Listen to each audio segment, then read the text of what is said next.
In today's video, I'm going to teach you how to rename survey in Surveymonkey. Let's get started right from the beginning.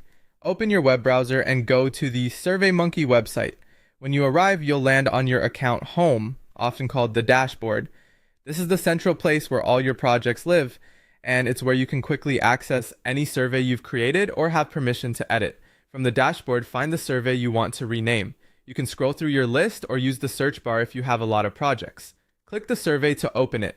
This takes you inside the survey workspace, where you can edit questions, adjust settings, and, of course, change the title. Once you're inside the survey, look toward the top of the page for the survey title. This is usually displayed prominently in the header area, making it easy to spot. Hover near the title, and you should see an option to edit, often presented as a small edit button or a pencil icon. Click that to start making changes. With the title field now editable, remove the current survey name. You can select the text and press delete or backspace, whichever you prefer.